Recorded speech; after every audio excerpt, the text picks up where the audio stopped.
કથા રે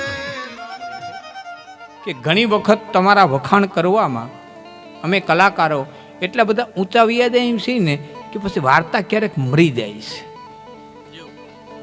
વાર્તા મરી જાય, વાર્તાનું હાર્દ મરી જાય. હું કોઈ બીજી વાત નથી કરતો, ઘણી વાતો બજારમાં લઈ આવ્યો. અને એ વખતે મેં ઈટીવી વાળાને કીધેલું, મેં નિસરદાનભાઈએ, કે સાહિત્ય બહુ અપાણું, લોકકથાઓ ગોતી ગોતીને આપો. અને લોકકથા નામનો કાર્યક્રમ શરૂ કર્યો હતો. વાતળિયું, વિગતવાળીઓ, ત્યાંથી વાર્તાઓ આપી અમે, માટીની ગોતી ગોતી આપેલી. પણ વાર્તા મરી ક્યાં જાય?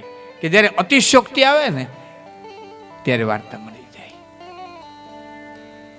પોઈન્ટ નાનો હોય જો તમને સમજાય તો. હું શું કહેવા માંગુ, નોળા ડાંગરની વાત હું બજારમાં લઈ આવ્યો, એ ટીવી ઉપર મેં કરી. નોળા ડાંગરને ગાયું માટે થઈ અને મેં એને સિંહના પિંજરામાં મોકલા. નોળા ડાંગર છે એ કૃષ્ણના ભક્ત, અને પલોઠી વાળી અને બેહી ગયા. અને હાવજે આવી અને પગના તળિયા એના ચાટવા મંડી ગયો. આ વાતને વધારી અને પછી એમ કીધું હાવજનું જડબું ચીરી નાખ્યું, કે કટાર મારી નાખી. પણ જડબા ચીરવા અને કટાર મારવી તો બહુ હેલું છે, એ કંઈ અઘરું નથી. મારી વાતનું હાર્દ એ હતું કે આહિર એટલો પવિત્ર હતો કે હિંસક પશુએ પોતાની હિંસા છોડી દીધી, પગના તળિયા ચાટવા મહી ગયો. મહાવીર સ્વામી જેવું એનું ચરિત્ર મેં ચિત્ર. કટાર મારી જડબું ચીરી તો બધાએ ઘણાએ કર્યું છે. અમારી દીકરીએ તેગડ્યો હાવજ. મેઘાણીજીએ લખ્યું,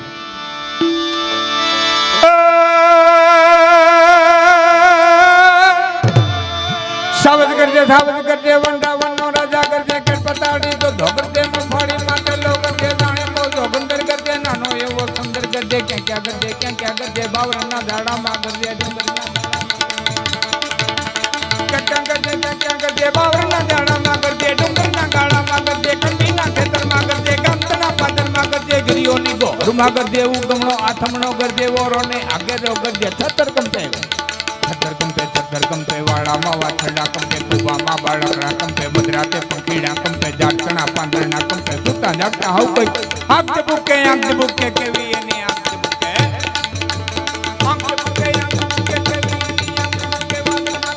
બુકે જોતે યુવી લેજે બુકે ટમટમ બુકે જોતે બુકે હીરાના સંગાર બુકે હામે ઉભો મોત બુકે જડબા ફાડે ડુંગર જાણે ડાચા પાડે, જડબા ફાડે ડુંગર જાણે ડાચા પાડે, રાજાના દ્વાર ઉગાડે, પૃથ્વીના પાતાળ ઉગાડે, લોલા કરતી જીતલાવે કરતી સરકાના ઉગાવે, બાજુ ઉઠે બારકો ઉઠે બચકડા પીરાદર ઉઠે, ફરતી રે તો તારણ ઉઠે, ખડક ખેતો આહી ઉઠે, બત્તી ભાલે કાઠી ઉઠે, ઘરઘર માટી ઉઠે, કે બો હાથ રબારી ઉઠે, ખોખારો ખાનારો ઉઠે, મુછેતા દેનારો ઉઠે, ગાયોનો રખવાડો ઉઠે, ત્રાળ પડી કે ઉભો રહેજે, ઉભો રહેજે, કિના કુતા ઉભો રહેજે, કાયર કુતા ઉભો રહેજે, ગાગોદારા ઉભો રહેજે, બસરાતું ઉભો રહેજે, પેટ ભરાતું ઉભો રહેજે. ચાર પાડી કણે ચારણ કિન્ના 14 વર્ષની ચારણ કિન્ના બાડી ઘોડી, ચારણ કિન્ના હાથી લોડી, ચારણ કિન્ના બાળક મંતી, ચારણ કિન્ના ડાંગ ઉઠાવે, ચારણ કિન્ના બાડી ઘોડી, ચારણ કિન્ના હાથી લોડી, ચારણ કિન્ના લોબડિયાડી, ચારણ કિન્ના પીછુડાડી, ચારણ કિન્ના ડાંગ ઉઠાવે, ચારણ કિન્ના પાછળ દોડી, ચારણ કિન્ના ભાઈથી ભાઈગો સિંહણ તારો પડવીર ભાઈગો રણ મેલીને કાયર ભાઈગો હાથીનો અણનારો, જોગીના જટાડો ભાઈગો મોટો વીર મુઠાડો ભાઈગો, નાનકડી છોડી ભાઈગો, નાનકડી છોડી ભાઈગો,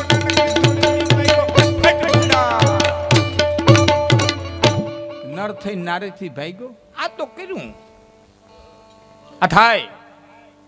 મર્દ હોય સિંહને વિંધી નાખે, જડબા ચીરી નાખે, એ તો મર્દાનગીની વાત છે, થાય. પણ સિંહ આવી અને પગના તળિયા ચાટવા માંડે ને, ત્યાં ભક્તિની વાત છે, ત્યાં અહિંસાની વાત છે.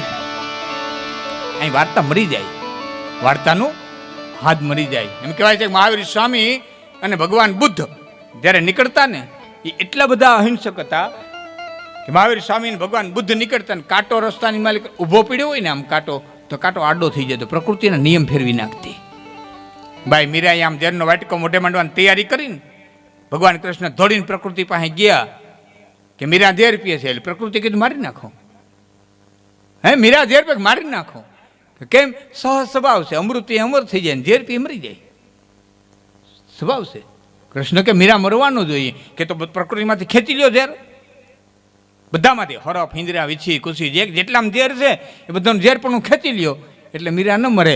કૃષ્ણ કે તો સૃષ્ટિનો અસ્તવ્યસ્ત થઈ જાય કે તો કે રેર કેસમાં મૂકી દો. ભાઈ મીરાને રેર કેસમાં મૂકી દીધા હતા. પ્રકૃતિએ નિયમ ફેરવી નાખવો પડે, પ્રકૃતિએ નિયમ ફેરવવો પડે સાહેબ. હા, એ વિજ્ઞાનની ફૂટપટ્ટીમાં ન આવે, એ બધું માપવા જાવ ને ન આવે. આ શરીર ખોલી નાખ્યું આખે આખું, આમાં હિમોગ્લોબિન, રક્તકણ, શ્વેતકણ બધું જોઈ લીધું, રગે રગ જોઈ લીધી, છતાં ભૂંડણ ગારો ખાય, સિંહણ અખાદ ખાય, અને આપણી જનેતા છે એ દાળને રોટલી ખાય, અને ત્રણેયનું ધાવણ ધોળું જ થાય. હંસો ક્યાં આવ્યો છે આજની ઘડી સુધી સાયન્સ નથી ગોતી, મેડિકલ સાયન્સ નથી. હા, એ મારા તારણને કોઈ પૂછ્યું તું કે આ બધું ખોલી નાખ્યું ડૉક્ટર કે ગઢવી, છતાં હંસો ક્યાં આવ્યો, આ ધાવણ બને કેમ? અને તેથી ચારણ કીધું હતું કે સાહેબ એ મશીનમાં ન બને, કે તો કે માતૃત્વની પરાકાષ્ઠા આવે ને ત્યારે લોહીનું ધાવણ થઈ જાય. માતૃત્વના પ્રેમની પરાકાષ્ઠા આવે ત્યારે લોહીનું ધાવણ થઈ જાય, નોખું ન થાય. સાયન્સના પકડમાં ન આવે આ બધું. હા, નહીં આવે સાહેબ, ઘણું બધું એવું આ દુનિયામાં છે. હા, આ બધું સાયન્સ જાણી ન શકે, બધું સમજવું જોઈએ. મેઘાણી જે તારણકીને લખીને આ તમને મને યાદ આવી ગયું વચમાં, એમાં આવ્યું ક્યાં ક્યાં ગરજે, ક્યાં ક્યાં ગરજે, બાવરના દાડામાં ગરજે, ડુંગરના ગાડામાં ગરજે, કણબીના ખેતરમાં ગરજે. તે કોકે કીધું કે આખી સારણકીના લખીને કણબીન ખેતર હું કરે લખ્યું, સારણનું લખ્યું હોત તો લખી આખી તારણકીના, એમાં વિશમાં કણબી નું કરા લઈ આવે, કણબીના ખેતરમાં ગરજે. મેઘાણી કે ખેતર એ કણબીને જ હોય, સારણ હોય તો બીડી ન હોય. અહીંથી બોયડી તણખો હલાવો તો આમાં સેઠા સુધી ન હલે.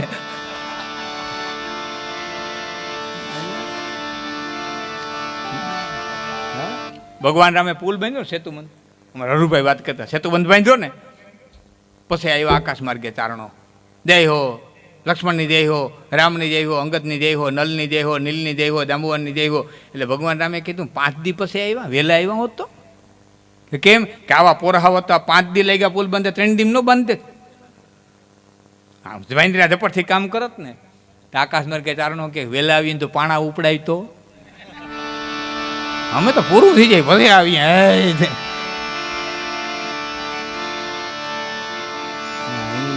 વહેલું નહીં, હા કારણ છે.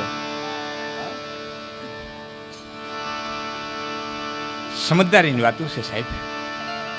હા, અમારા હરુભાઈ એમ કહેતા, અમારા હરુભાઈ એમ કહેતા કે અભિમન્યુ 7 કોઠા નો વિંધી હઈ ગયો, અને કદાચ ને વિંધી હઈ ગયો હોત ને તો અભિમન્યુ નીકળી જાય, પણ તારણના કોઠામાં આવે ને પછી નીકળી ન હોગે.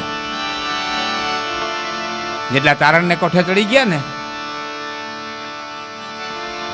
એટલા નો નીકળી હોગે. હા, બહુ હતું ઇતિહાસો, સંસ્કૃતિ. પંખીના માળા જેવા ગામની માલિકો વરરાજાની જાન પરણી અને આવી, તે તો રાત્રે જાનું લગ્ન થતા ને સવારે જાન આવતી. હમૈયા થયા, કોઈલને હરમાવે ગળાવાળી હૈરાણીઓ લગ્નના ગીતો ગાતી હતી. અને એ વરરાજા કૈના પોખાણા, હજી વરરાજાએ કૈનાનું મુખ નથી જોયું. એ રિવાજો ભાઈબંધને હારે દિવસ પસાર કર્યો. રોંઢાના સમયે ભાઈબંધની હારે એ જંગલ પાણી ગયો, અને કુદરતને કરવું અને ખાખરામાંથી નીકળેલો કાળોતરો વરરાજાને આભળી ગયો. પગની માલિકોરી નાગ કરડ્યો અને એ મળદું ઘીરે આવ્યું. હજી કન્યાએ વરરાજાનું મુખ નહોતું જોયું અને મળું ઘીરે આવ્યું. જે કે બનવાનું હતું એ બન્યું, નાયતે જે કાર્ય કરવાનું હતું કર્યું. 12 દી પછી દીકરીના માવતર આવ્યા અને અડીખમ આયરે એટલું કીધું કે મારા ભાઈકમાં દીકરાનું સુખ નહોતું, વવારોનું સુખ નહોતું, સારું ઠેકાણું જોઈને તમારી દીકરીને ઘર કરાવી દેજો. અને તેથી દીકરીએ 12નો ઓથ લઈને પોતાના બાપને કીધું હતું, બાપ આગળ મને તેડી જાય એટલે હું તો આવતી રહે, બીજું ઘર કરાવે તો આપણે નાતરિયું વરણ છે, બીજું ઘરે કરી લે અને વહી જાય, પણ આનું રખડી જાય. મારા પગલા પડ્યા ને આની પેઢી ઉપડી ગયા, એનો એક જ દીકરો આનું રખડી જાહે. કાંઈક તો વિચાર કરી. બેટા શું કરું કે હું એનો દીકરો થઈને રહી, મને રહેવા દે, હું એનો દીકરો થઈને રહી. એ ભેહું ચારવા જાતી, હાથીને કામ સીંધવા જાતી, રાતે જવું હોય ને વાડીએ ધોરી પસડી ઓઢીને જાતી, કોઈ પુરુષ હેલો જતો હોય એમ લાગે. એ બાઈ હોનબાઈ નામ. ધીમે ધીમે ધીમે ધીમે ધીમે એ હાહરાની જમીનને એ ધ્યાન રાખવા માંડી, એ હાથીઓને કામ સીંધાડવા માંડી. જથ્થો બહુ મોટો ભેહુંનો. અને મેં એક દી પોતે ભેહું લઈને હાલી જતી હતી, અને તાજી કોઈ બાઈએ ગાયર કરી હતી કરામાં. ભેહીનું લખણ છે કે તાજી ગાયર હોય ને હિંગડું મારે. આ ભેહીનું લખણ, કોઈની ગાયર તાજી હોય ને ત્યાં હિંગડું મારે. અને જેવી ભેહે હિંગડું માર્યું ને ગાયરનું પોળું પડ્યું, એવી ગાયર કરતી હતી. એ બાઈ બોલી કે મરી ગયા નધણી આવતી એનું ભેહું કોઈનું કાંઈ રહેવા નહીં દે. શબ્દો શું કીધા? નધણી આવતી એની ભેહું કોઈનું કાંઈ રહેવા ન દે. અને બાઈ હોનબાઈને હયાન મારી કોઈ શબ્દ લઈ ગયા, ભેહું પાછી વાળ્યું. અને આપા માંડણ મારું એટલું કીધું કે બેટા હોનબાઈ કેમ પાછી આવી? મામા મારે જરાક મારા બાપ પાસે જવું છે, એટલે હાથીઓને કહેજો ને ભેહુંને હાંચવી લે. મને ઓહાણ આવી ગયું. ઘરમાં ગઈ, પેટારો ઉઘાડ્યો, ઘરેણા લીધા, વાહડી બાંધતા રૂપિયાની કડે ભરી વાહડી. બાપને ઘેર જઈ ઘરેણાની પોટલી મૂકી, વાહડી ઠલવી. બેટા શું છે કે જોઈએ એટલા રૂપિયા લઈ લે, જોઈએ એટલા ઘરેણા ચડાવી દે, બાકી મારા હાહરાનું ઘર કરાવી, મારા સાસરાને પરણાવી. દીકરા બાપે દીદે બેટા હું વાત કરી, હું જે વાત કરો સમજીને કરું. બાપ ગમે ત્યાં ગોતી આવી, જોઈએ એટલા રૂપિયા લે, જોઈએ એટલા ઘરેણા ચડાવી, મારા હાહરાને પરણાવી. અને એ બાપ દીકરીના વેણ ઉપર નીકળી ગયો. એ ઘર કરાવ્યું સાહેબ, મોટી ઉંમરે માંડણ મારુંનું ઘર કરાવ્યું. અને એનો જે સંતાન થયો, આજ હમે ગામની માલિકો જે મારું દાયરો રહ્યો છે ને, એ આ હોનબાઈને આભારી છે. હાહરાને પરણાવીને લઈ આવી હતી. હા, વર્ષો પહેલા સ્મિતા પાટીલનું એક પિક્ચર આવ્યું હતું, વિરાસત કેવું કંઈક મેં જોયેલું.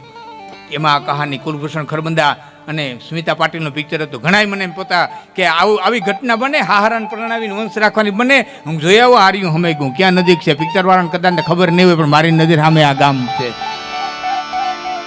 આ ઘટનાઓ બની છે સાહેબ.